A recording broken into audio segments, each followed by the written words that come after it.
Yo, what's going on, PV Nation? This your boy again, Lionel, class of 2009, back again with another episode of PV versus everybody. And I'm super excited to come back for our second show, man. Excited about the conversation we're going to have this week.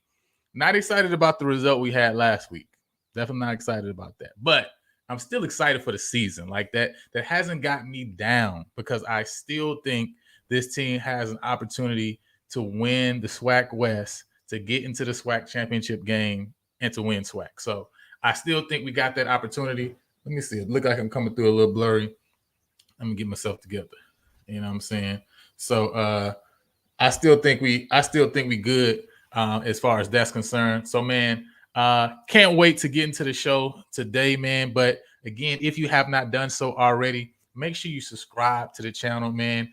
Go ahead and show your support by subscribing to the PV versus everybody channel as we try to continue to put out content that's all focused on PV Nation. So man, let's get straight into it and talk about this week 2 recap. If you didn't know, if you don't know, right? Panthers took a hard L last week. It's a hard L last week against Abilene Christian. Not excited about that L, man. Not excited about that L because I really think this team had the ability to beat Abilene Christian. Like I think it was all there for the taking. Heard a lot of things this past week, right? I mean, Abilene Christian definitely had great size and everything, but at the end of the day, I really think it was our mistakes. We put ourselves in a bad position to lose that game. And end of the day, I said it week one. I said it last week before this game. You can't lose the turnover battle and think you're going to win games. Like, it's not going to happen. And then the turnovers are just bad turnovers. Very, very bad turnovers. But let's not get there, right? They always say, you want the good or you want the bad, right? You want the good or you want the bad. Let's start off with the good first before we get into the bad, right? That was nothing. That was nothing good. That was nothing good last week. No, I'm just messing with you. That's really what I want to say. But let's get into the good, man. Let's get into the good. So, first thing I say is just looking back at the game, right? I think the front seven played pretty well, right? There's one caveat to that, right? But I think the front seven played really well, especially stopping the run, right? They played very well against the run. I mean, this is a team that had over 200 yards last week, right? And so to be able to come back, right, and hold this team to what you held them to this week, as far as the running game is concerned, I think we got to clap that up. The fact that also you just came back from the week before giving up, over 250 yards to Texas Southern and being able to shore that up. Like, I'm okay. I give you some kudos for that, right? Now, you don't have to run as much if the pass is working, right? You know what I'm saying? But, I think the front seven did play well last week, right? The other thing is, look, the offense moved the ball. I mean, at the end of the day, the offense moved the ball. So as much as this team has size, as much as they had big boys up front on the offensive defensive line, at the end of the day, that didn't stop the offense from moving the ball up and down the field. That wasn't the issue. That was not the problem. The problem was not moving the ball. The problem was scoring one in the red zone. That was the biggest problem, right? Not capitalizing on all of these 500 plus yards that you had. Like, you gotta score in the red zone, right? You can't turn. Listen. I know this is the good. Listen, we moved the ball well, right? This again shows me what I have believed all along, which is we have dynamic weapons. Not only in the backfield, we have dynamic weapons at receiver, right? Multiple weapons at receiver. We have weapons at tight end, right? We have dynamic people everywhere, right? And so I think we're going to be able to move the ball. Again, I'm going to say it again. I don't think this team should average less than 30 points a game. I just don't. Especially in SWAC play, I just don't see why this team, with the offense that we have, would not average at least 30 points a game. Nothing this past game showed me that that's something we're not capable of. You can't put up 500 yards. Think about it. 500 yards. You moved the length of the field 5 times, right? 5 times, but you only put up 16 points. That just don't add up. That don't make sense, right?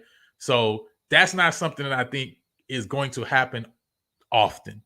But again, you can't give the ball away, right? And that's what we did. So let's get to the bad, right? What's going on, Elvin, man? Thank you for jumping on. Carrie, I see you back again, right? Man, so let's get to the bad, right?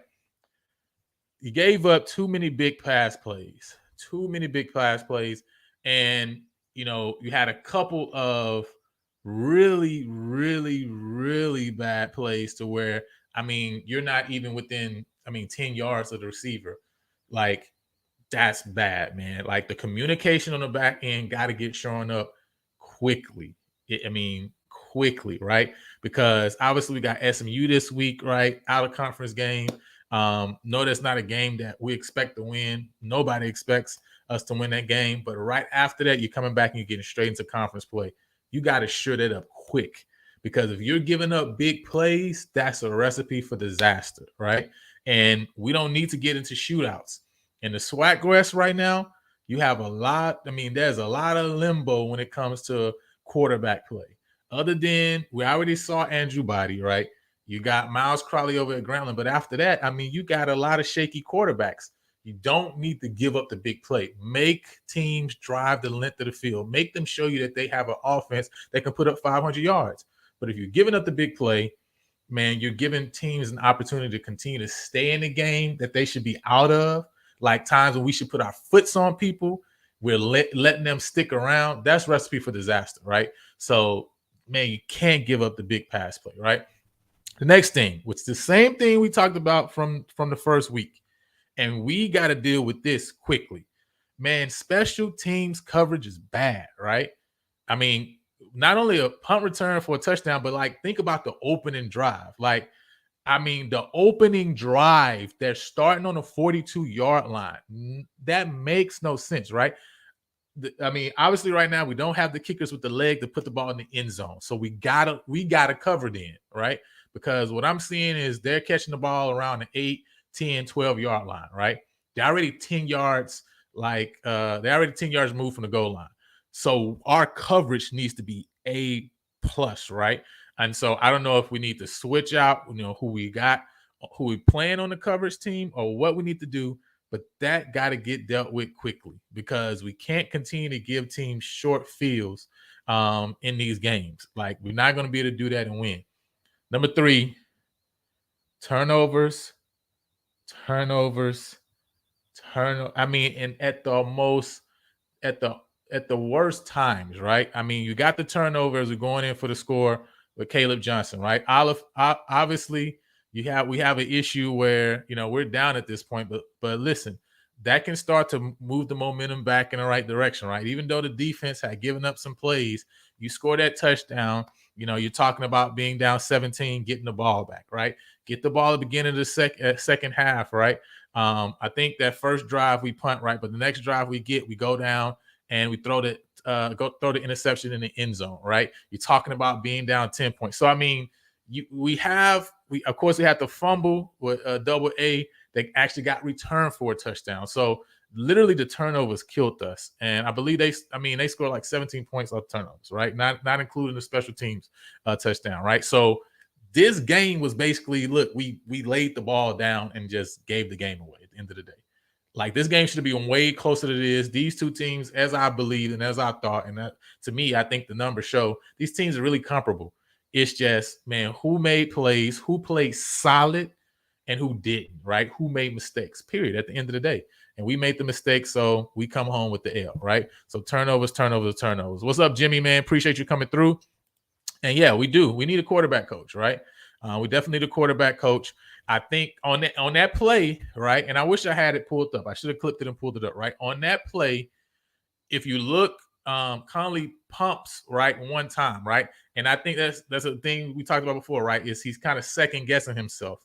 You know what I'm saying? He's not going out and just playing with surety and letting it back and throw away, right? That first pump fake, gives that cornerback a chance, right, to get back into play, and he makes the play. And I think on that play too, right, Jenkins is right there in the corner. You can put it in the corner, right, to where either he catches it or out of bounds, right? So yeah, man, that's another thing, right? So yeah, having a QB coach would be big. Definitely the miscues, definitely the big plays, right? You know what I'm saying? I agree with you wholeheartedly there, right? And like I said, the caveat is this is an out of conference game. So though, look, I'm trying to win every game. My expectations to win every game. We'll get to that a little bit later too. But listen, it is an out of conference game. So I am happy that this wasn't an Alcorn, that this wasn't against Southern, this wasn't against Grambling, right? So it gives us a chance to fix up what we need to fix up. Like, we noticed the problems, and we need to take care of the problems, right? Talked about the front seven. The other thing is we got to generate a pass rush. Right? Like, I went back and watched the Texas Southern game. I saw 6 blitz calls, and I think they were great calls, right? You know what I'm saying? We had one where we just had the receiver. The cornerback just didn't get his hands on the receiver at all, right? So he literally had a free release, and that's the one that they scored the touchdown on, right? But, if he gets any hands on that receiver, that's an incomplete pass. They're kicking a field goal on that third down, right? On 4 of the other 5 plays, right, we got exactly what we want. He basically he throwing the ball away, right, because he has nowhere to go. And so at the end of the day, I think those are some good calls that I've seen the D coordinator make. But what we also need to do is generate pressure with just up front 4. That's the thing that we gotta change that, because obviously that's gonna help with the secondary on the back end, so they don't have to cover as long. In that ACU game, we saw a couple times when we did kind of get some pressure on the quarterback. That's when we kind of got a lot of those a couple of those incomplete passes there. So we definitely got to continue to generate a pass rush. The last thing I'll say, right, on the bad, right? Listen, I've said this before. It's 2023.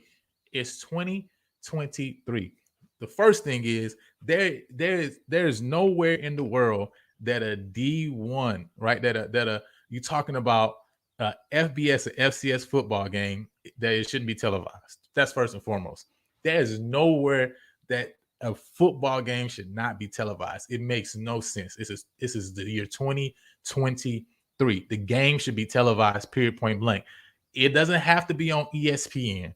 It doesn't have to be on ESPN Plus or ABC or CBS. The game should be televised somewhere, though. How can you be a D1 program anywhere? I don't care if you're SWAC. I don't care if you're MEAC. I don't care if you're Big Sky. I don't care who you are. The game should be televised somewhere. How are you not televising a football game in 2023 with all the technology we have now? That makes no sense, right? So the fact that we only got half the game, I have an issue with that. Like, that doesn't make any sense. Like, how do we only have half of the game? That don't make sense, right? We got to do a better job as far as promoting and marketing our product, right? And that starts with like having a game available to see. Come on, that's simple. And with that, like, can we not get a timer? Can we not get a timer? Can we not get a, 2nd and 3, 3rd and 4, 4th down? Like, come on, man. I know we can do better. The technology is there, and it's not hard to do. It's not hard to find. It's available, right? So that was the other bad I had to say, right? You know what I'm saying? Not the football team, but that's what the production of the game itself.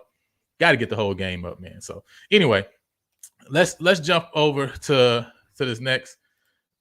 No, it was. We did stream it. It was streamed on the PVA&M Athletics website. Like, it was streamed there. I forgot. Tony just reminded me, right? And replay. Listen, the fact that we only had one angle is the reason. Listen, that's the primary reason. And listen, you can correct me if I'm wrong.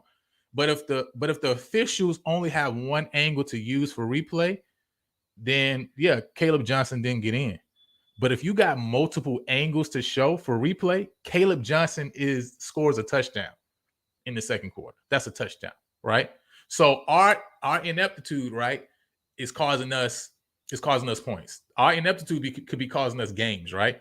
But again, it's 2023. Like, that's, to me, like, what is the reason you don't have a comparable stream, right? That you don't have multiple camera angles, that you don't have, as Tony say, replay, that you don't have a clock so I can actually know what time in the game it is, right? So I mean, you don't have down and distance. This is simple stuff. Come on, y'all. Like, we got to do better. Like, come on. I'm like, come on. We can do better than that, right? You know what I'm saying?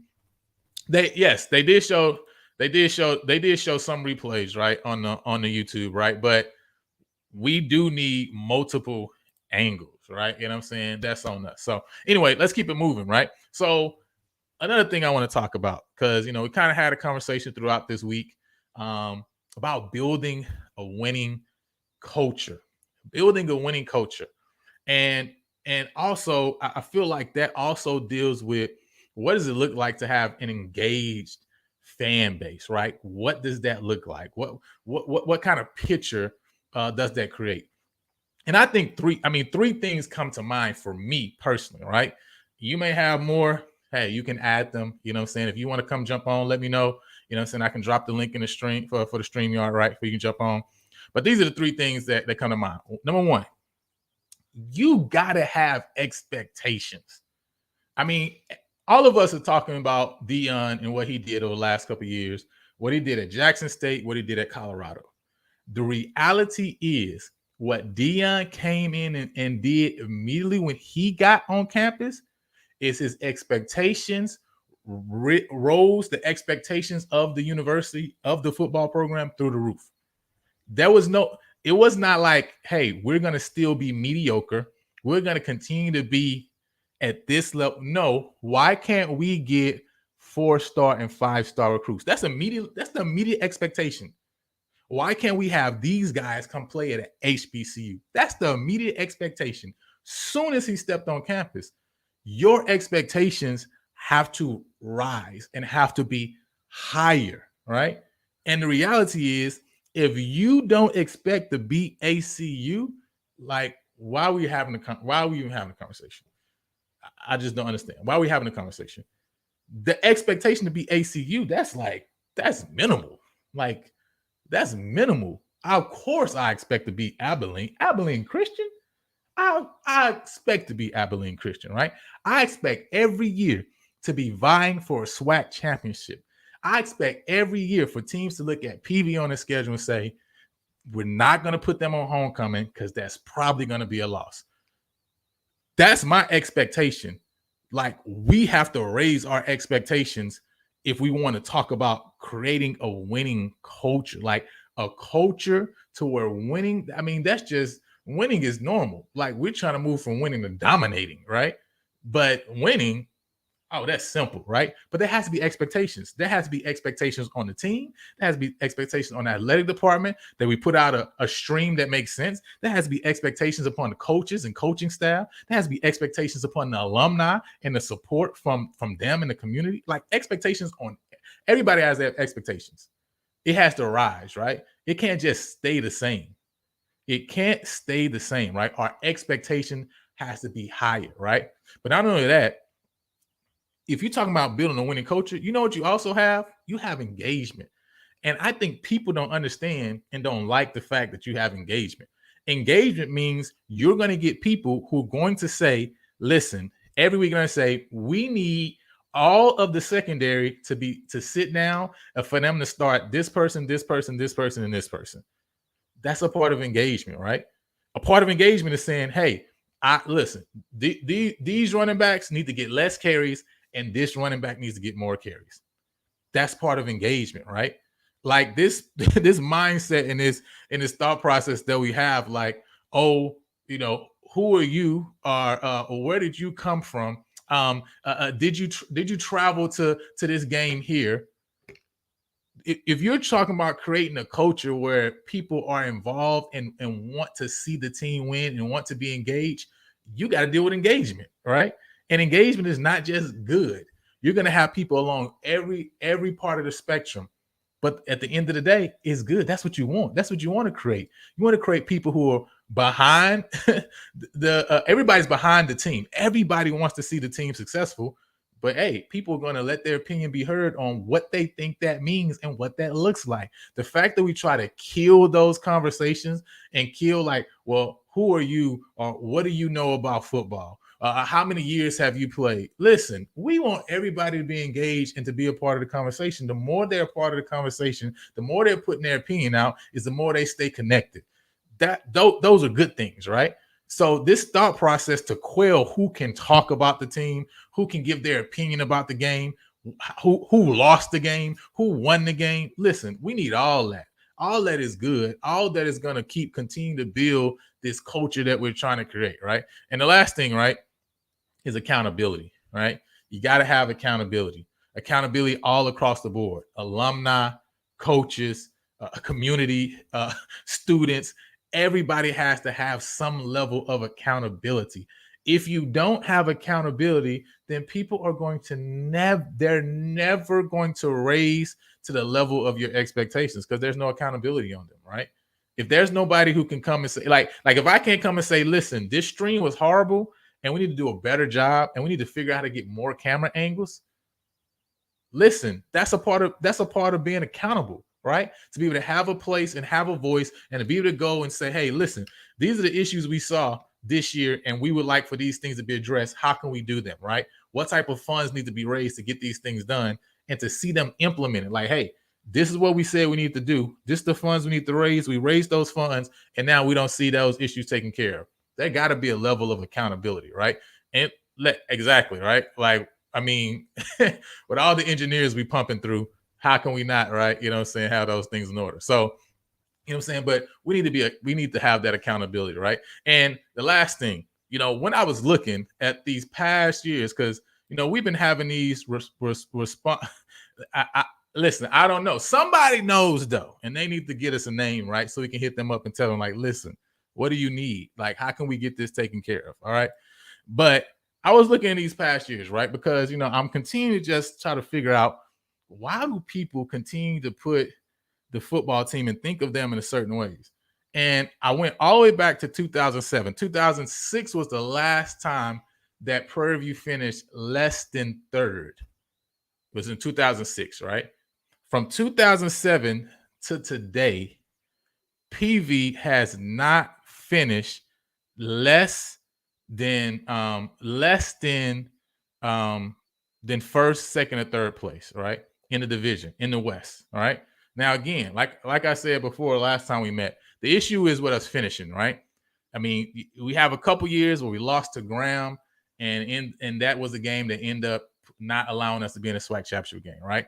But I mean, for years, I just don't understand how somebody could continue to pick against PV and put PV in fifth and sixth place when it's like, when has that ever happened in this decade, in the last 2 decades? Like, when has that happened, right? Like, you have to show me, right? You know what I'm saying? We are creating a culture of winning. We're creating a team that continues to be successful on the field. We have to help now to all of us to get over the hump, right? To where we're now dominating this league, dominating the SWAC like we have the ability to do. And I know we have the ability to do it. And it's going to start this year. It's going to start this year because we're going to get on track, right? And we're going to take care of the West, right? So before we move forward, right, get into this PV fantasy, right? Let's get into this PV fantasy for this week. I know you guys are excited to hear because we have a new person that is on the throne.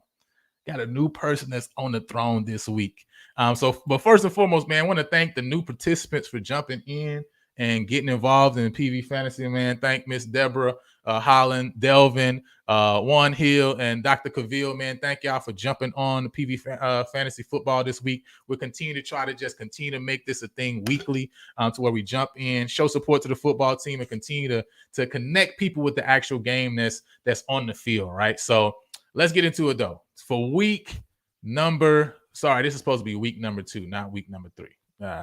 So for week number 2. All right. So in third place, we got Mr.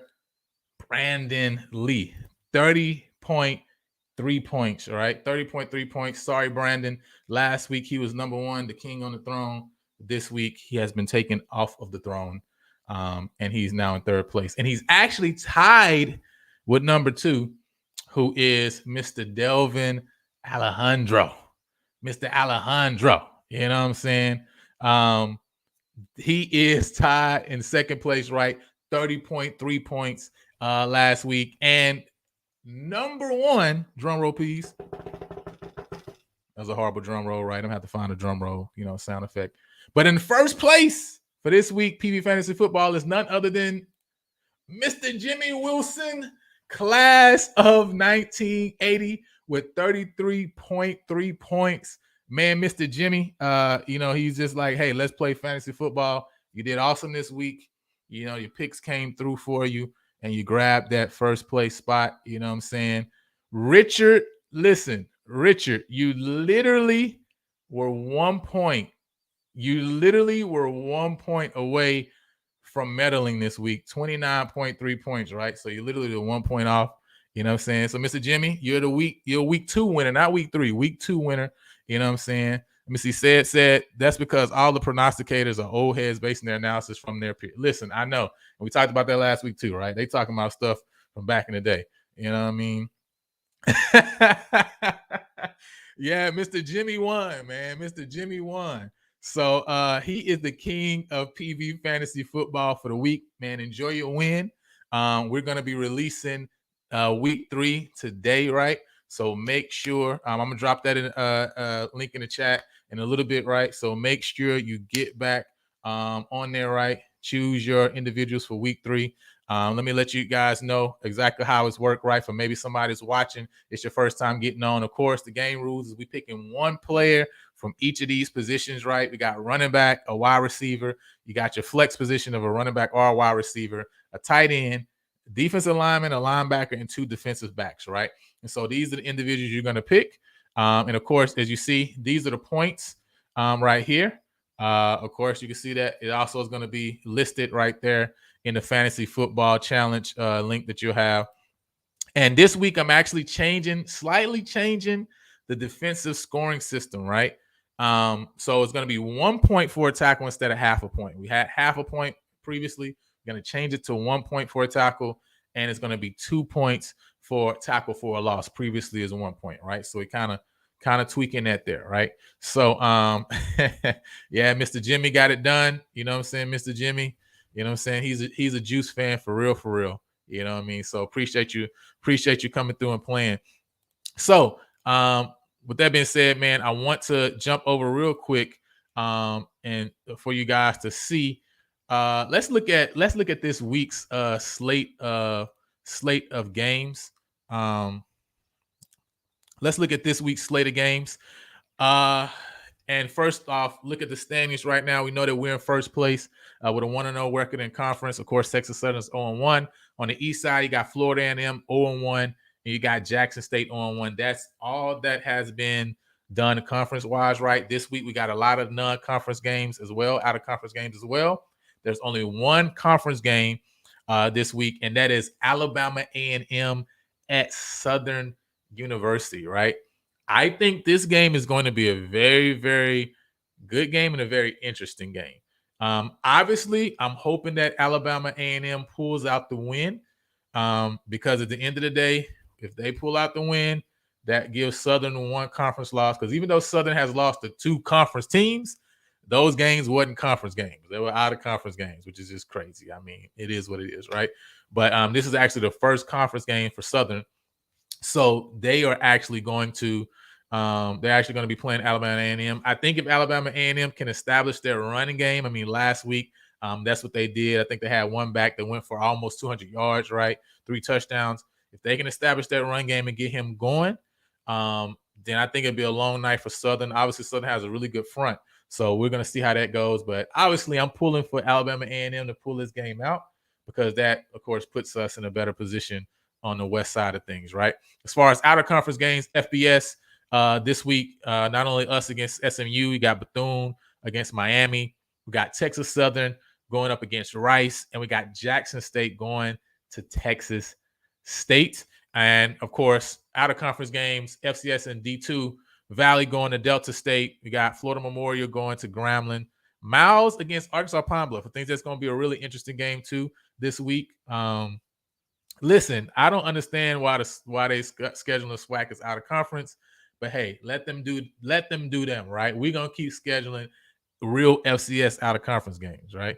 Miles goes up to Arkansas Pine Bluff. I think that's going to be a super interesting game. Obviously, Miles pulled out a win last week against Alabama State.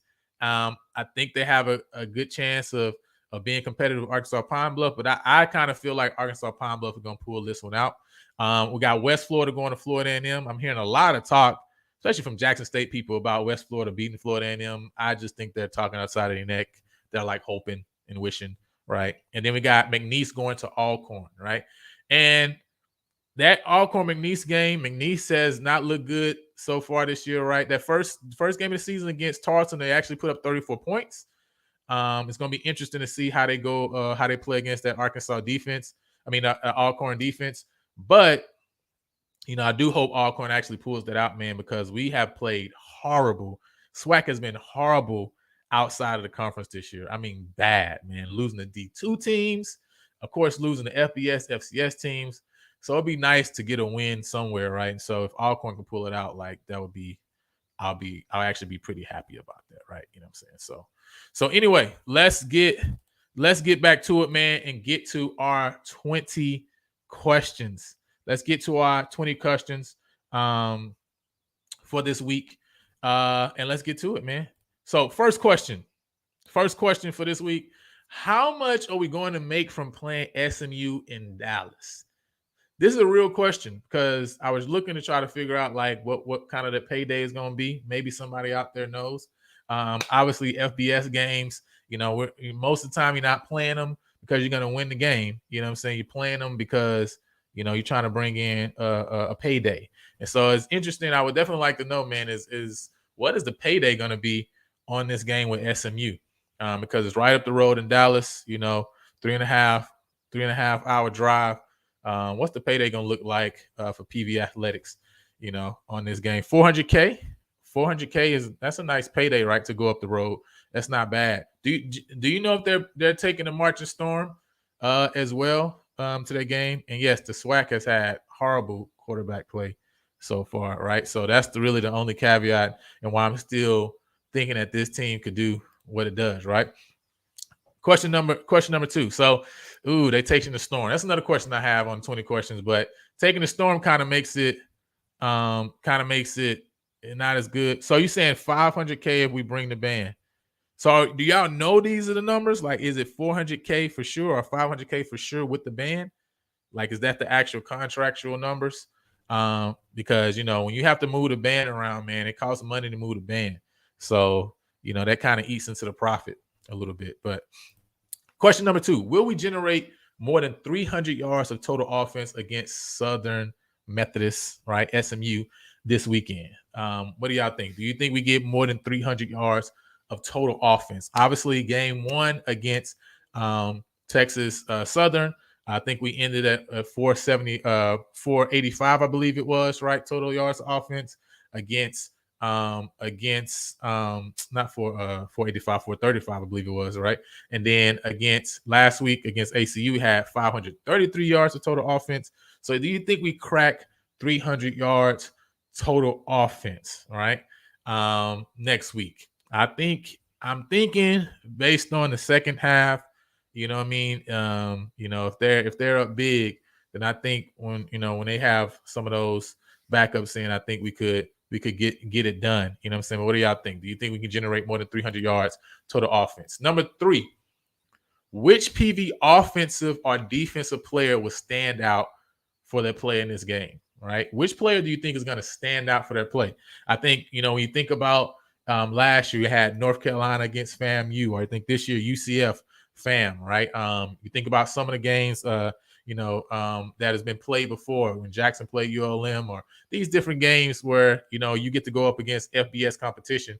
It is definitely a chance for individuals who are players with aspirations to definitely get their name out there, right? And to actually kind of show up on people's radar. Is there anybody you guys think that could have a substantial game, this week on the offensive or defensive end that could definitely get some people buzzing and watching, right? Maybe get some camp invites for the end of the year. Get a chance, right, to come out to get some get a roster opportunity, right? Maybe, of course, undrafted. I think Jimmy says Juice on offense, Mac on defense. Juice is the guy who in my head, I think, because of what he has done in the conference, and kind of the prowess he has, route running ability. I think that he has a chance that if he can have a good game against SMU, that he can kind of pop up on people's radar. That was the name that I had in my head too as well.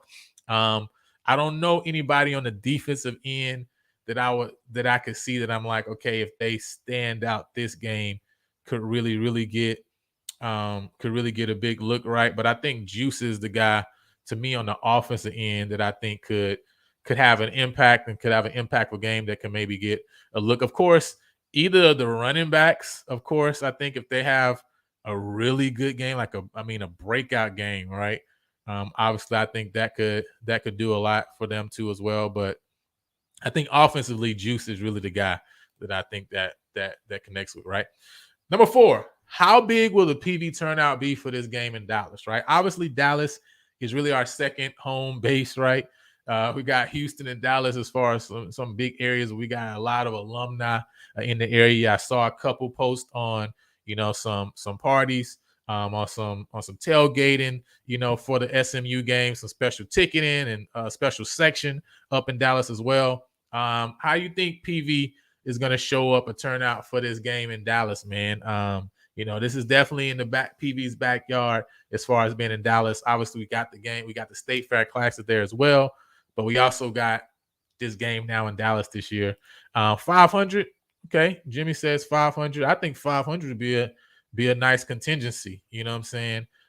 In the stadium for this game, right? But that's the question, right? You know what I'm saying? How many people you think gonna show up for this game? Because listen, it's really in our backyard as far as alumni is concerned. Number 5, who is playing PV fantasy football in week 3? Like who getting down on the PV fantasy football, man? We was able to add 4 names to PV fantasy last week. Hopefully we can still grow it and grow it more, right? To make this thing something that people are really excited about. So, that's a question, right? Just a question. Who is playing PV fantasy football this week, right? Number 6. It's an interesting question, right? If you had to choose a local company to approach regarding naming rights for Panther Stadium, which company would you approach? I heard AD Golf talk about this in one of his interviews. I think with Porter. You know what I'm saying? Talking about he mentioned naming rights, right? You know what I'm saying? As far as having this stadium, Panther Stadium, but not having any corporation, any company. You know what I'm saying, that we're pulling on in order to use their resources, right, and given the opportunity, right, to have naming rights for the stadium. If this ball was in your court, right, who would you approach, or who would you think of partnering with as far as local companies? You know what I'm saying, as far as naming rights. I've heard because of Daikin being in the area, right, and being a national company as well. I've heard that name pop up. But what are some other companies that you would think of approaching as far as a naming rights for the stadium? Okay, Academy Sports. Academy Sports. I did, yeah. Daikin, HEB. HEB is nice. HEB is actually a nice one, right? You know what I'm saying? And Pepsi, okay. Pepsi does do a lot of stuff with the swag, right? They have a lot of connections with the swag. Buc-ee's Stadium. Listen, if the stadium is named Buc-ee's, we're gonna have a lot of people stopping by for games if it's named Buc-ee's. All right, you know what I mean? Buc-ee's Stadium would be cool. Academy. All right, so he said it like Academy too. I haven't heard a lot of people talk about. Any of the engineering firms though, right? You know what I'm saying? I haven't heard like a man, the name slipped my mind, right? You know what I'm saying? Slumber J. You know what I'm saying? Even a Lockheed Martin, you know what I mean? Lockheed Martin, Slumber J, I think some of the engineering firms in the area would be good too, especially with PV and what do we do engineering wise. I mean, I think there'll be some great connections that we can create with that as well. He said a guy who owns Bucky is an Aggie. That's fine. He can drop some money off. He can sprinkle some money on his way. You know what I'm saying? Up to Texas A&M. There ain't no problem. Just drop a couple bags on your way up to Texas A&M. You know what I'm saying? Because, you know what I mean? I don't know if he got the money to get the naming rights up there, right? Number 7. Were you expecting more than 5,700 fans in attendance at the ACU game? Like, what were your expectations? Because, when I looked at the crowd, I actually thought it was more than that. I thought we probably like in the 7,000-8,000 range, but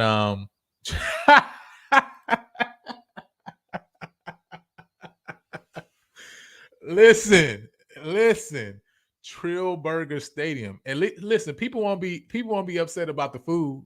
At least people won't be upset about the food. Then, you know what I'm saying, partner with Bun B. Trillburger Stadium. That's crazy. That's dope. Trillburger Stadium. So, what are you guys expecting more fans in attendance at the ACU game? You know what I mean? We had, I think it was like 5,773, I think is what the actual official numbers were, right? Or 74. But were you guys expecting more? Was that kind of where you was landing? I think when we asked the question, somebody did say 5,000. So they were kind of almost basically spot on, right? But what were your expectations? You know what I mean? I was definitely hoping, we'll have a little bit more out for the game. But hey, 5,700 is where we landed. Number 8. Would you give up all your home games except homecoming in order to play in front of bigger crowds? The only reason I asked this is because I heard a talk this past week, and their solution for home games was give up the home games because we don't attend them, right? Let's just give up the home games and let's just play all games at away stadiums. We would ask them to pay us to play the game at their stadium. That was their solution. Now, it just don't make absolute no sense to me because are you not trying to win the game in the first place, right? Number one, like, are you not trying to win football games? Are you not trying to win championship games? Are you not trying to build a culture to where you have people who attend games? Because you just like completely give up on that if you give away your home games, right? So I mean, listen, okay, I'm just making sure we're all on the same page because that makes absolutely positively no sense at all whatsoever. Why would that even be a suggestion? Why would I give up my home games? I want to win games. That's first and foremost. And two, like, I want to build the culture. I'm not giving up on the fact that I believe we can be a culture where we're averaging 10,000 plus fans at a game, right? Like, I think you got to do a lot more groundwork. And I don't know if you guys saw, the Nebraska volleyball team actually had a record crowd for a women's volleyball game of 92,000 plus fans. 92,000 plus fans for women's volleyball game. Now, if they can build a culture to where you have 92,000 fans at a women's volleyball game in Nebraska, you telling me we can't put plans in place and work the community to have 10,000 fans at every football game in Texas? Come on, man. That doesn't make sense to me.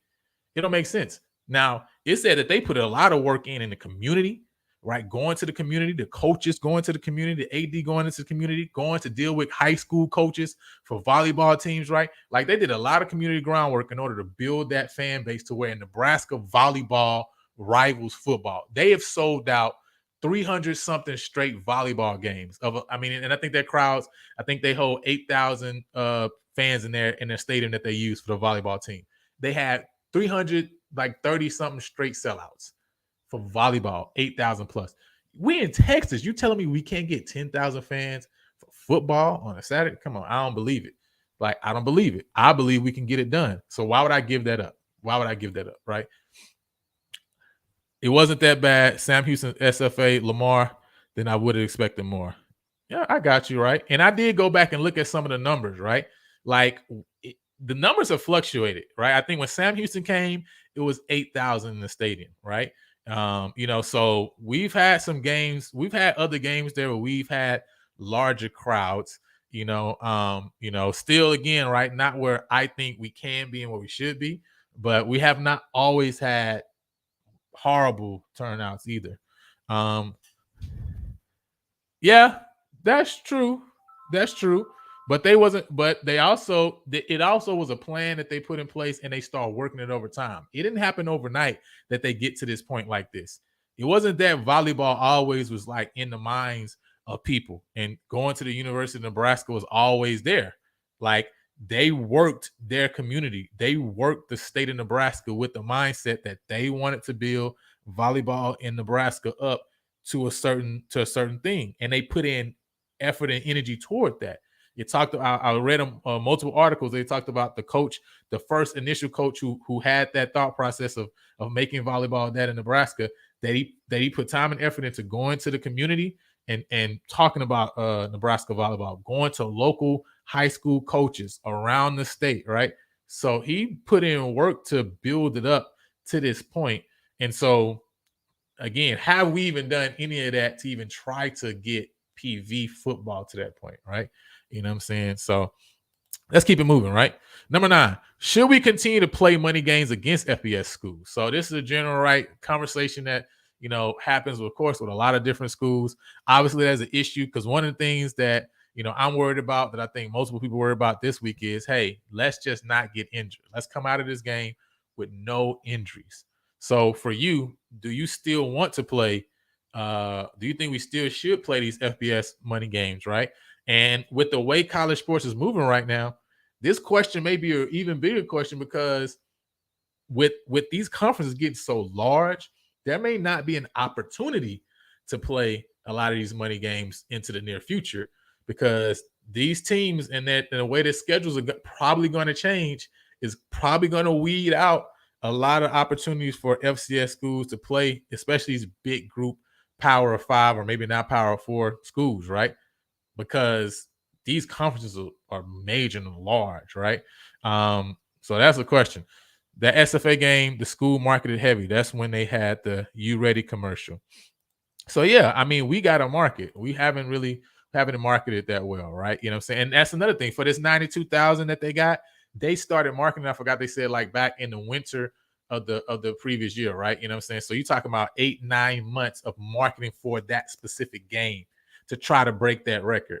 So it wasn't an overnight thing. It wasn't a week before the game that they start marketing. They started marketing tickets for the game far in advance, right? And so I think we gotta do the same thing. If we could average 10,000 per home game, it wouldn't be necessary to play the FBS schools. Yeah, I mean, I don't know what the revenue looks like, right, for us, right, and what the expenses are, but a lot of HBCUs, this is a question. Even FCS schools, this is a question, right? What's the give and take? The good and the bad of playing these FBS games. Um, for me, I like playing the FCS. I like playing FBS schools if we can primarily stay more local. Like the Rice that we got in 2025, like this SMU game, and they're not major school. Like I don't like playing Texas A&M. I don't like playing Texas, LSU's, right? Um, I think that competition is too tough. And I think that's too tough and too much on the team to play those games, right? But if we're playing a FBS, a lower tier FBS program, I think I have no problem with that, right? A UTEP, and teams like that. But I don't want to play against Texas Tech or Texas TCU. I would prefer not to play those games. Sam Houston was number 2 in FCS when they came to PV. Yeah. So we had a good home and home with FCS, right? All right. Number 10, can we keep the game relatively close up until halftime? This is my question, right? And I'm using 14 points as relatively close, right? So 21-7, 28-14, 35-21, right? Do you think we can keep the game relatively close up until halftime? Like, what's your take on that? Or do you think like the game's gonna be out of hand, pretty quickly? You know what I mean? Jimmy's just like, listen, he's just laughing because he's like, that ain't a chance. It's not a chance, right? So that's a question I have, right? I really think this is a good game to allow, some backups, right? Especially when we talk about, backups like, Jaden Johnson, or you talk about CJ Dumas, right? It's a good chance for some of these backups to play a lot more minutes, right, and get more real game reps. So, I'm not really mad necessarily, with them getting a lot more time, especially in the second half of the game is run away from us, right? Keep those people fresh, keep those people injury free, right? Those starters, right? Give a lot of reps to the backups. You said SMU hung with Oklahoma last week into the fourth quarter. I say no. Yeah, so probably not going to happen. We start slow too much. Big margin at halftime. So big margin at halftime, y'all say, hey, look, I'm not mad at that, though, because at the end of the day, I really want to get reps for, some of the people who are going to be looking to play big minutes next year, potentially, right? So I'm not really mad at that. And we get to allow people to rest, an extra week. So you don't think SMU is that good? SMU may not be that good FBS-wise, but is SMU that good versus an FCS school against us? That's probably a different question, though, right? Let's keep it going. Number 11. Which SWAC school would score the most points this week against an FBS opponent? So we got Bethune against Miami. We got Jackson against Texas State. And you have Texas Southern. I think you got Texas Southern playing Rice, right? And we're playing SMU. Which SWAC school do you think is going to score the most points this week out of those 4 games, right? If I had to choose one, I think I would choose Jackson State. I think Jackson definitely has the potential to score the most points. I think when you look at the gap between in these games, Bethune and Miami's gap is large. I think our gap between SMU is large. I think JSU, Texas State, and the Texas Southern Rice are the closest. And out of those two, Jackson State and Texas State is definitely, the closest comp, right? I think Texas State definitely is going to win the game, though. But I think JSU has an opportunity. I think JSU has an opportunity to put up the most points, though, right? Says JSU. Yeah, I think Texas State is serious, right? That's a seriously good team.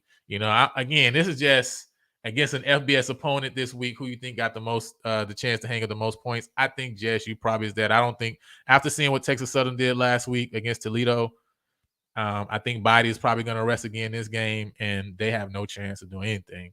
But Bethune, obviously, against Miami, I don't see that going anywhere. Like, unless they throw in an interception to one of their defensive linemen again, and he gonna run it in for he gonna return it for 6 points. I don't see that happening, right? And I don't know what we're gonna do at all against Southern Miss. So that's why, I think Jackson probably got the best chance there. All right. What FBS team would you like to see PV play in the near future, right? So we talked about FCS money games, right? Do you have an FBS team that you like? Man, I would love to see PV play this particular school or this particular team. What team pops off to you as far as a team that you say, hey, I would love us to play this particular school or this particular team? Yeah, that's pretty interesting. Yeah, that's a pretty interesting question. Rice again. Okay, we got Rice coming up in 2025. Actually, they just got on the schedule for 2025, so we'll be going back there in 2 years, right? So we got Rice again.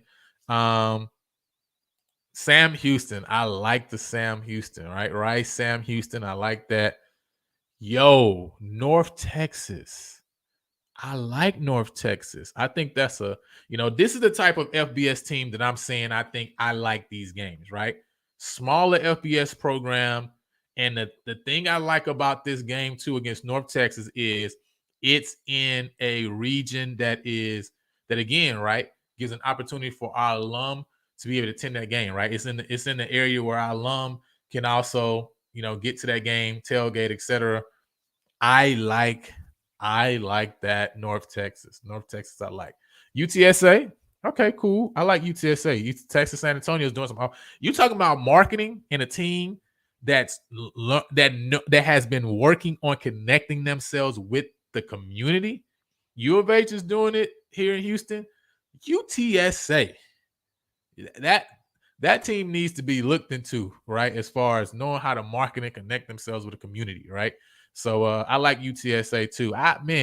North Texas though, I like that North Texas one, Richard. That North Texas is really good, right? All right, let's keep it going. Will the Marching Storm be performing at halftime of this game? Again, this is just a question because I really didn't know the answer, but I would like to know. I think earlier we said that we were getting either 400K or 500K from this game if we're taking the Storm. Does anybody know if the Storm is going? And does anybody know what the actual payout for this game is? Like, do you know what the actual contractual payout is? I saw 400K, I saw 500K with the band. Can anybody tell me? Can anybody let me know? Anyway, keep it going. Have the first 2 games changed your overall view of the team coming into the season, right? So here we go. We got 2 different ones. I heard they wasn't going to 10, and now Jimmy's saying yes, they're going. Okay, so I guess they're going, right? So they're going for the 400K, Jimmy? Is it going to be 400K? Or are they going for the 500K? Because, the band is expensive to move. Anyway, has the first 2 games changed your overall view of the team coming in the season? You know what I'm saying? Has it changed your view of what you expected coming into the year? Or are you more in tune and in line with your earlier views or what you thought the team was going to do? Or has it kind of caused you to step back from what you've thought, coming into the season? For me, I think the first 2 games definitely showed the potential the team has, right? But I think for sure defensively, I heard defensively, I've definitely kind of had to step back from what I was thinking and hoping the team was going to be, right? You know what I'm saying? I'm hoping that we can kind of get that in order, right? And get it tightened up. But I definitely was hoping that on the defensive end, we would be a lot stronger than what I've seen so far, especially on the back end. Now, offensively, I feel like we've been what I thought we could be, right? You know what I'm saying? With the weapons that we've added. Of course, last game, the turnovers kind of killed a lot of that momentum. But, defensively, I'm like, gotta step back from it. Offensively, I'm like, yeah, I think it was spot on. So Jimmy says, okay, the assistant band director said yes. So all right, so they're gonna be there. And I heard they're only going to TSU, Graham, HU, and Southern. So we try to figure it out. But if the assistant band director say they're going, I'm gonna just believe that for right now. All right. Isaiah says my outlook on the season is that we still have a chance to be a special team, but we have to address the issues now and make adjustments. For sure. For sure. I still think we have an opportunity to. I'm kind of right there with you, right? And I think the things are fixable, right? I think the issues we got are fixable. But I don't know, man. It's like it seems like the execution, especially defensively on the back end, especially, they're not executing. It seems like what is being drawn up. You know what I mean? Fix the defensive back scheme, and the team would be really good. All right. Said after this game, I'm not sure. I thought our defense wouldn't be a problem. I thought the defense would be okay, but yeah, man. I think defensively I had to change my mind, but offensively I'm excited and I'm happy. I'm happy offensively wise right now. Now, what I say is the front seven, man. If we can get more pressure on the front seven, I'm wondering what that would do. When we talk about the back end, right? And going into the SWAC season, maybe having a chance to go up against lines that's not as stout as ACU, that's not going to be as big as SMU, right? Maybe that can kind of change things around, right? But we'll have to see. You know what I mean? I think we win in the West this year too, Jimmy. So, number 15. Do you love or hate the all yellow gold uniform combination? Like that all yellow. I don't know how I feel about it. I definitely think it looked better with the gold helmets, but with the white helmet, I wasn't feeling the combination that much. I like that combination we wore in the Labor Day Classic better than that all yellow, right? Now I'm still waiting for that all white look. I think that all white look is going to be on point, but I'm not really feeling that all yellow. Okay, I'm not alone, because that all yellow is I don't know how I feel about that. I'd rather we come out in the all purple, honestly, for the home games. You know what I'm saying? But anyway, how y'all feel about that all yellow uniform? So let's keep it going. It doesn't look good with the white. That's how I feel, right? I think it's the white helmets. I think with the gold helmet, I'm like, okay, you know what I'm saying? Listen, we need to start a change.org or something for this, because I really want an all black uniform. Like, I really would love to see us with an all black, a Panther uniform. Come on, man. We gotta have one all Panther uniform, all black Panther uniform. Yeah, it's time to let it go. That all white. Yeah, I mean that all yellow. I don't know how I feel about this, especially the white helmet. I ain't really feeling that. All right. What do you need to see in this game to feel good about us winning at Alcorn next week? What do you need to see this game against SMU to help us to make you feel good about winning next week? The all yellow with the purple helmet probably would look better. Yeah, the purple or gold helmet, but that white helmet, I'm not feeling that. What do you need to see this game to make you feel good about winning at Alcorn next week? I mean, it's going to be kind of hard, right? It's SMU, big FBS opponent, so definitely going to be a lot different. I think what I want to see for sure is I don't care about wide receivers making plays against the defensive backs, right? And against our secondary. I don't care about that. But what I do want to see is I want to see the DBs in place to make a play, right? It's not a problem if this 6'4" receiver's just mossing you, right, and just grabbing the ball at the air. But are you in place to make a play, right? Or did you get beat, right? Were you not in place? I'm not mad. I'm not mad that they move the ball down and that they're scoring, right? But are the linebackers where they need to be? I think that to me is what I need to see, especially from a defensive standpoint. Offensively, I just don't want to see you turn the ball over. Like, I just hold on to the ball. Just can we have a mistake-free game as far as not turning the ball over and being in place? I'm not mad if the man across from me is just better than you, right? Like they're just better than you. Hey, shake their hand. Like just shake their hand. But are you there though? Are you not where you're supposed to be? Right? Have they completely got you out of the play? You know what I'm saying? That to me is the main thing I need to see. Right? Please give me all black. We need to start a change.org on that. Like all black uniforms. We got to have that at least one day, right? So better DB play, more push on passes. Oh,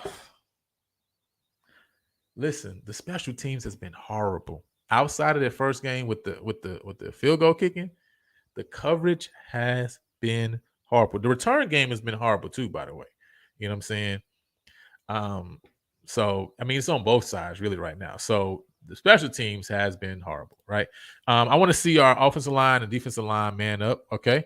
I definitely want to see us healthy out this game too. I mean, we have a couple of offensive linemen that's going to be out this game. So I'm hoping that they'll be able to be healthy and be back for all current game. So I definitely want to see us come out of this game healthy, no injuries as well. I want to see the defense win on the line of scrimmage more frequently and apply pressure. I think that's the big thing. The big thing, man, if we can get a push on the front end, I think it's going to help us out a lot. All right. Number 17, should PV Nation care about how the rest of the conference views us? You know, seeing a lot of conversation this past week, right, with the alumni, things like that. You know, this is something that came out, right? Like, should we care how the rest of the conference views us, or should that not even be in our mind? Should we not worry about that? You know, what's your thoughts about that? Should we care how they view us, right? Because, for example, this game, I know this game is just people look at this game, it's like, oh, I mean, PV is just PV, right? You know what I'm saying? Now, I think at the end of the day, they don't understand and they don't know. That's the reality, right? They have no idea really what PV football is. And so they just have a complete misconception. But should PV Nation care about how the rest of the conference views us? Number 18, how do you feel about us hosting the SWAC soccer championship tournament on homecoming weekend? That was interesting. Now, it's not going to be any games on the actual game day, right? So it's games Thursday, games Friday, and then the championship on Sunday. But how do you feel about the SWAC championship tournament during homecoming week? I actually like it. I ain't gonna lie, right? Because I think people don't really know about PV culture like that, and people haven't had a chance to really get ingrained into what PV is, right? And I think is what Tony is saying here, right? You know, because we don't tell our story, someone else will, right? So we should care about how people feel and what they say, because at the end of the day, we have to tell our own story. I feel like this is an opportunity for us to tell our story. Because listen, when I see Caleb Johnson transfer over, big playmaker. When I see Brian Jenkins transfer over, big playmaker, there's a reason I feel like they can come and they transfer and they say, listen, I'm willing to go to PV. And so if people get really connected to see like what our story is, the facilities we got, the culture we got, and homecoming has an opportunity to do that, right? Now, of course, all of us will say we need to carry the homecoming into all the rest of the games, right? You know what I'm saying? We need to carry it to all the rest of the games. Like, you know what I'm saying? Like President LeGrand says, right? You know what I'm saying? Not just homecoming, every game, right? But I also think at the end of the day that this is an opportunity to get all of these different individuals from different SWAC schools to experience Prairie View. And guess what? They're going to take and talk about that experience elsewhere. They're going to go and tell that story of what they experienced when they were there on campus that week with all the alumni, all the fanfare, right? Because a lot of people I feel like don't know about PV, man, and what we got going on down here. So Jimmy says it was dope. Like, listen, I think it's a great opportunity, right? Number 19, is there any Texas FBS team PV can beat before the year 2030? I think Rice is that team that definitely I would put down and say, not only can we beat them, we had them. We had them a few years back, man. And I wish we could turn back the clock, right? Just make one more play and that game would be done, right? But is there any FBS team you think PV can beat before the year 2030? You know what I'm saying? I think we can build, Because listen, expectations got to rise, right? I expect us to, hey, in these lower tier FBS schools, like I think we can be competitive and we can raise to the level we can beat them, right? So you're talking about the North Texases, you're talking about, UTEPs, like, yeah, I think definitely we can go in and not just be competitive, but win these games, right? So you got Rice, Sam Houston, SFA. SFA probably at some point, right? They're gonna jump. They're gonna make that jump, right? So they may be FBS at that time. Sam Houston, he says too as well. Yeah, I mean, I think in the Sam Houston, North Texas's, like I say, UTEP's, Rice. I think all those teams are teams that I think would be like, hey, I don't know if we want to put PV on our schedule because they're gonna give us the business. And number 20. Last question. If we could create another classic game to generate revenue, where would we play and against who?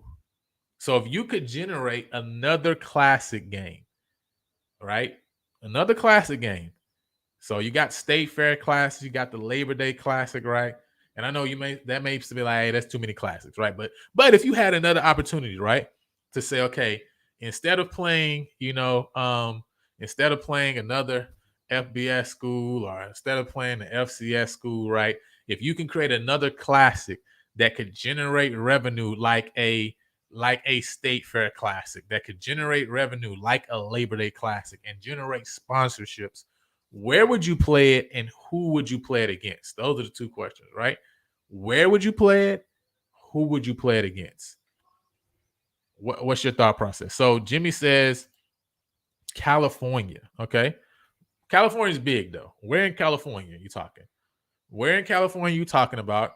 And then also, who are you playing against? That's the other thing. My first initial thought process was my thing was the first thing I want to think about is, well, two things. Where do we have strong alumni bases that we aren't already playing games in, right? That we don't have a classic in. Where's that strong alumni base at? And then what other FBS school also has a strong alumni base? You know what I'm saying? Those are the two questions that I had, right, in making that decision. Like, who has a strong alumni base there, HBCU wise, and also do we have a strong alumni base? So I see PV versus Tennessee State.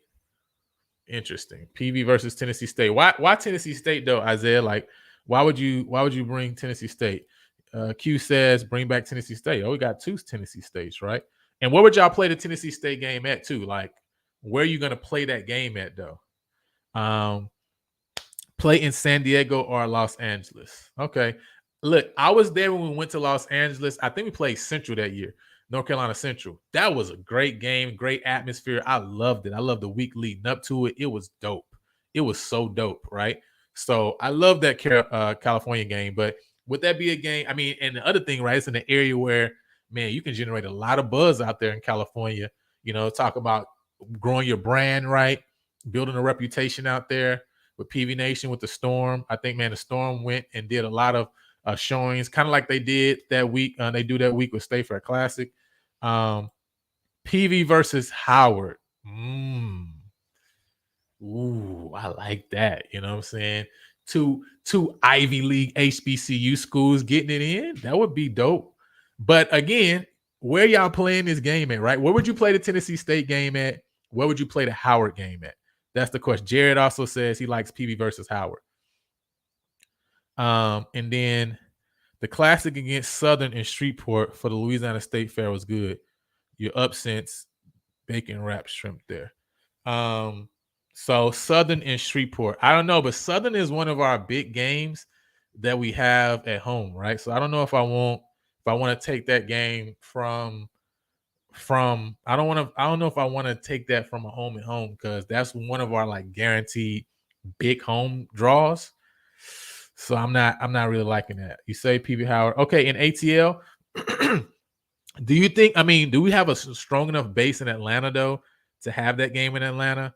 Then also when what part of the year are we going to play that in too is the other question. So Atlanta, man, I feel like Atlanta is very saturated with games, beginning of the year, end of the year. Yeah. Um, PV versus Howard, the Bougie Bowl. You believe Tennessee State has enough fans to maybe do a home and home? Yeah. Yeah, but I mean, when I'm thinking about a classic, right? Because you can really generate a lot of revenue from a classic, especially in terms of sponsorships, right? Um, and I would really love for it to be a classic where we are the guaranteed home team, right?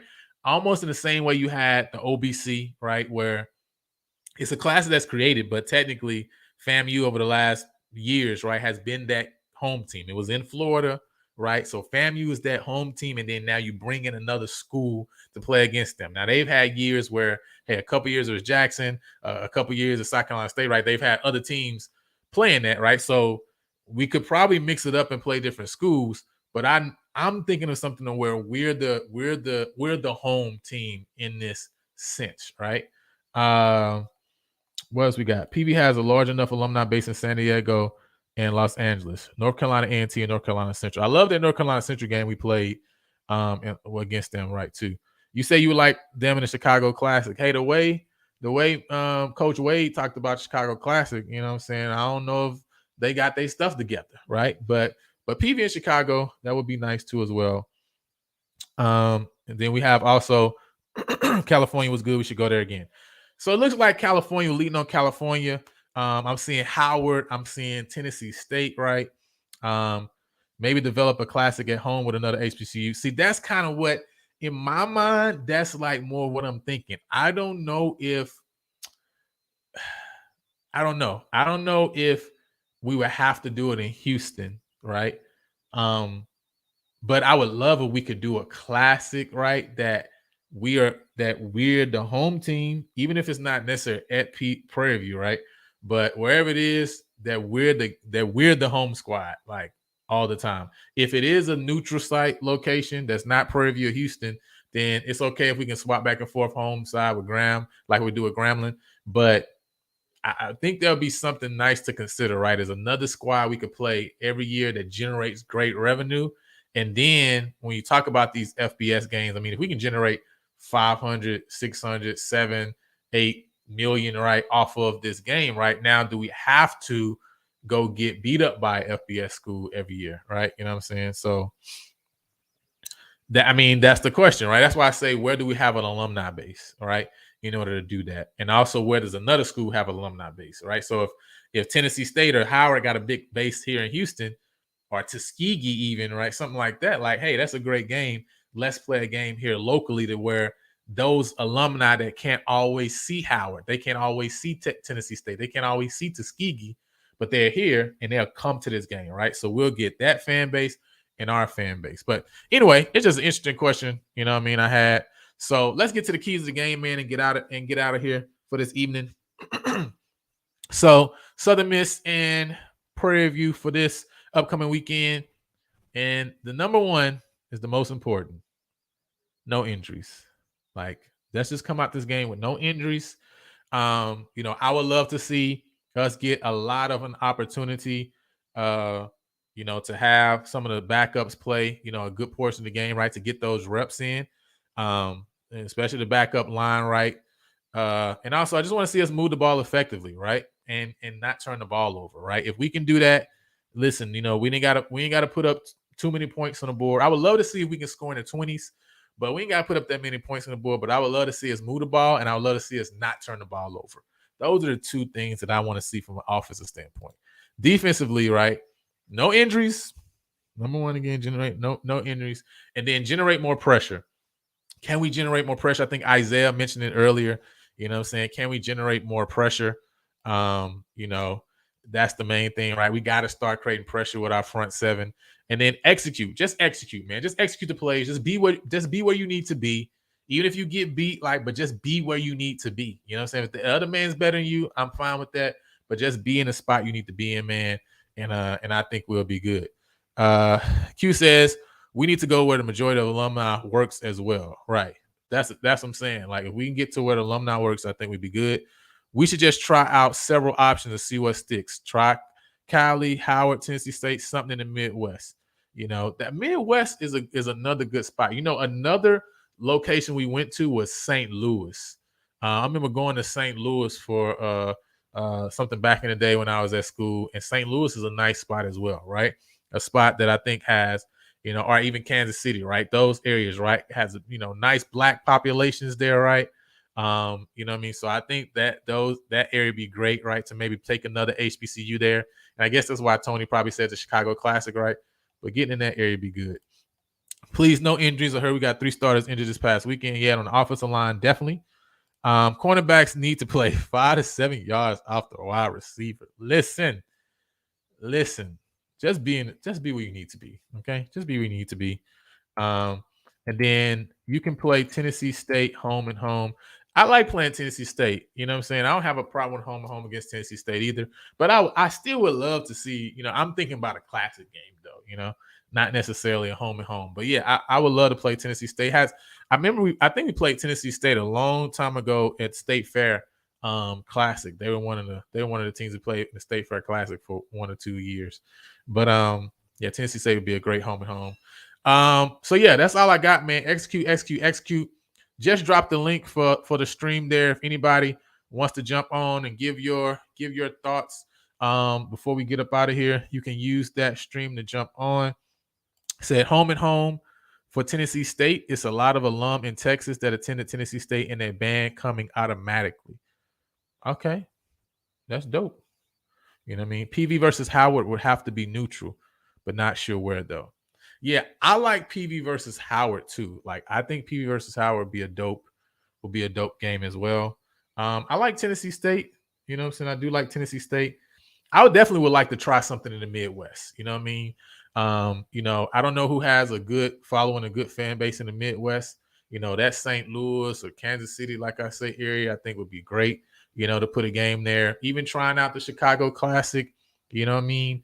But I definitely will prefer something that, that we can draw a nice crowd because the alumni bases are there. And I would prefer something that we have a controlling interest in. I kind of like the OBC, like Florida A&M, had over there, even though they're leaving the OBC. But you know what I'm saying? Something similar to that I think would be dope. You know what I mean? So anyway, PV versus Howard and St. Louis. Yeah, to me, I like that, man. Getting into a new market, getting your brand out there, right? Being something consistent. But when you think about, them being, UAPB going up to Tennessee State, right, and playing in Southern Heritage, UAPB has a big alumni base in and around that Memphis area. So that works for them because they have a nice alumni base out there, right? So I mean, we got it's kind of like you also want to be in a location where your alum is gonna have access to. That's kind of the only. I mean, I would love to go to St. Louis. That would kind of be the only drawback of St. Louis, though, is like the alumni base is not there. Let's see. Yeah, Chicago would be a good trip and exposure. Where is the fantasy football link? Let me get the fantasy football link for you, Jimmy, because I know Jimmy is trying to repeat. He's trying to repeat in that fantasy. You know what I'm saying? And let's get to the score prediction. And there's that fantasy football link. So y'all make sure y'all go ahead and get in on that for week 3. Let me know. And I'll let you guys know who takes home the crown next week. Again, if y'all want to jump on the stream, y'all see the StreamYard link on there. If y'all want to jump in and just make any comments about this week, about past week's game, about what we got coming up, then just let me know. All right. So as far as the score for this game, yeah, that's what I said too, right? So I don't know about the Chicago Classic because what Coach Wade had to say, I don't know. But I got 56-17, man. Think we score a couple times late because I think Jimmy said it earlier. I think it was Kerry that said it earlier. You know what I'm saying? We start slow. So I think I think SMU gets out big early and brings in the reinforcements. So I think the second half we get a lot of chance to see, you know what I'm saying, some of the backups play right, get to play a more evenly matched individuals, and I think we score a couple times in that second half. So I got it 56-17. Hoping that it's not that, right. I'm definitely hoping for a closer game, but I don't really see it being that. I ain't gonna lie. You know what I'm saying? That's kind of what I see it being. So I don't know what you guys got for your score predictions, but let me know. Let me know what you got for your score predictions. But yeah, man, this is what we got this week, and that's all I got for you. So if nobody got anything else, um, then we can close it down. So Jimmy got 40-24. I would love for us to score 24 points. I would love for us to score in the 20s. I think that'll be a great showing. If the score is 40-24, Jimmy, that's a good game for us. Like, I think that's on the high end of, like, that's a great game for us if the score is 40-24. So, you know what I'm saying? If we can listen, we just gave up 45 points to Abilene. You know what I mean? So if we can keep SMU under 50, we played a great game. I mean, maybe the corners were 15 yards off of the receiver.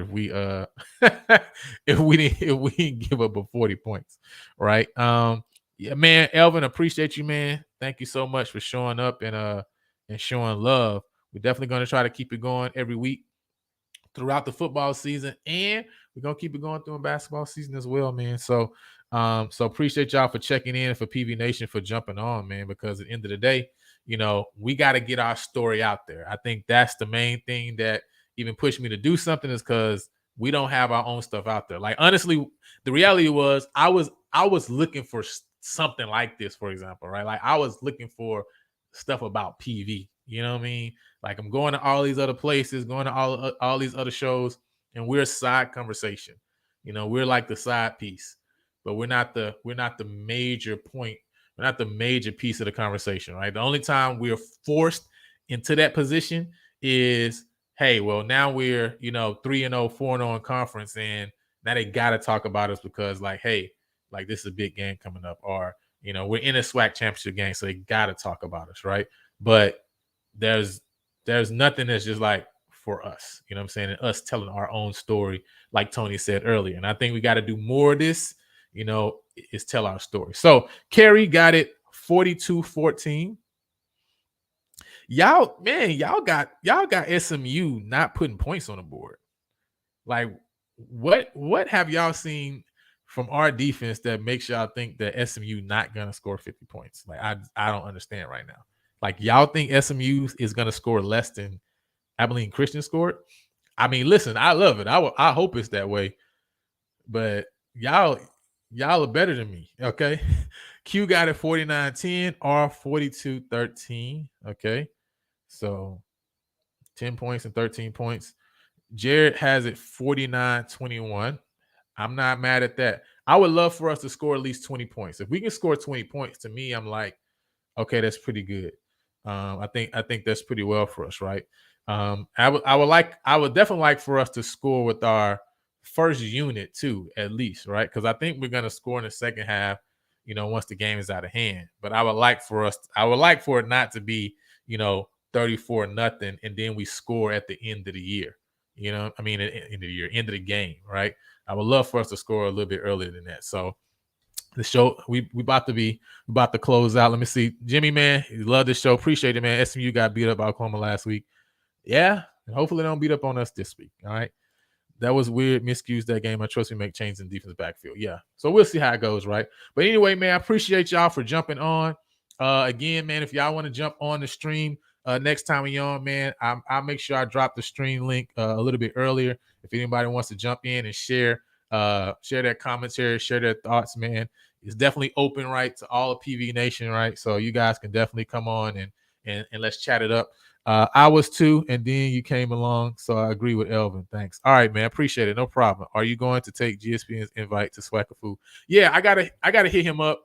I hit up G and the Big Bad Braves, especially before next week. Matter of fact, I'm gonna make sure I hit him up because I know week 4 we got Alcorn. So yeah, I do that, man. You know what I'm saying? Y'all make sure y'all give me the ammunition to load up, you know what I'm saying? So I can give it to the Big Bad Brave. But anyway, man, appreciate y'all. Thank y'all for tuning in, and I'll see y'all next week.